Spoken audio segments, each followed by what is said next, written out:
This video is going to be another one-play review, this time on the defensive side of the ball. This is a long touchdown pass by Baker Mayfield in Week 9 of the Browns' win over the Cincinnati Bengals during the 2021 regular season.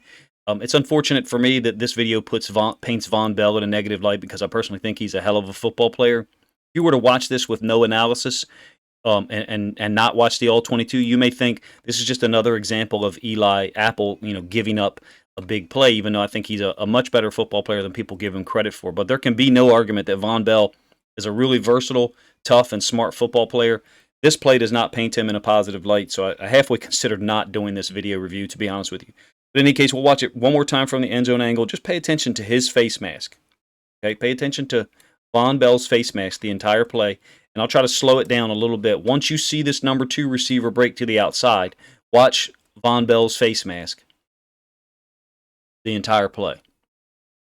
He has no awareness of that route that comes within 5 yards of him by the number 1 receiver. He also ends up covering this deep over route along with, I think, Jesse Bates, which originates from the other side of the field. Right, here's the route that I'm talking about right now.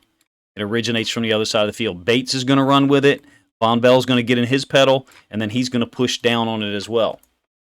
Then I'll show you the All-22 and talk about the coverage. Look, the Bengals do a great job with their split field coverage calls. And there certainly are times where the corners have all of one, meaning the corner has to take number 1 no matter where he goes, and he doesn't have vertical help. That's not the idea here.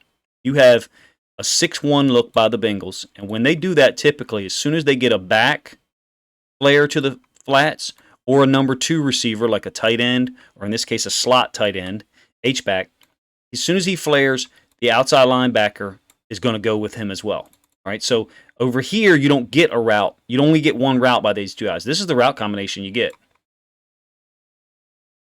And then Higgins is going to come here. He's going to make it look like he's going inside, sell it back out, and then go vertical. I think I just drew that backwards.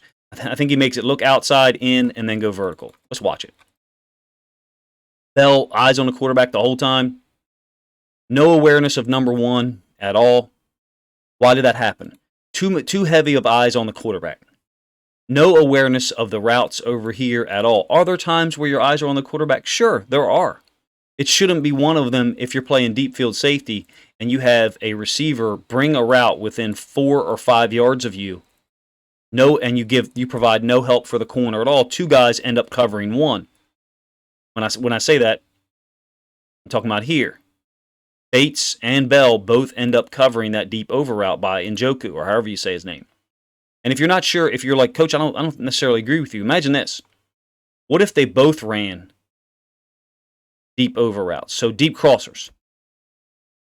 Certainly, on that route combination there, you wouldn't want Bates running with that deep over and Bell pushing that deep over. Would you? Because then in the same thing would happen, except it would happen to the other side of the field. He would be wide open. Now, when that happens, however, the idea of a split field coverage, one of the things they think they have built into it is that corner to the top side. Watch what he does on this deep over route while Bates trails it. Watch what this corner up here does when that number 1 goes away. He zones off. What that means is he zones off for any threat here. So what you may say to me is, Coach, if they did this, 2 deep overs, then Bates and this safety could both play that one. And then their answer, some people's answer would be, the corner's going to zone off on that one. That's fine. You can say that. But that's not. They've made 2 independent calls here, and the safeties didn't. Either the safeties didn't check with each other, or Von Bell had his eyes too heavy on the quarterback with no awareness of the number 1. It could have been both of those things. I never saw these guys communicate to each other pre-snap at all, to be honest with you. If you did, let me know. Eyes on the quarterback the whole time. Breaking on this route because now he sees that route. Just no soft, we call it high beams and low beams sometimes, where you have high beams on the backfield maybe, and your low beams are on the receivers out here. And sometimes you have to move your head. Sometimes you have to move your helmet to be able to see it. Most of the time, I think Von Bell is one of those guys that's like 95% in the right place at the right time. on time, and when he arrives with some attitude. And on this particular play, I feel like he left Eli Apple out to dry, and PFF and other rating services would probably um, give that to Eli Apple for giving up a touchdown. And certainly, you don't want your corner to get beat deep, especially when he's bailing pre-snap, like you saw him do here. So certainly, there is some blame to be applied for him. But the point of this video, something that I've continued to mention many times on this channel, and even something that I mentioned about Kyle Hamilton that I saw him do in college a lot, is have too heavy of eyes on the quarterback in certain coverages where he's responsible for a deep half of the field, and there has to be some awareness of the routes that are being run, particularly by a guy who's a deep threat like Donovan Peoples-Jones.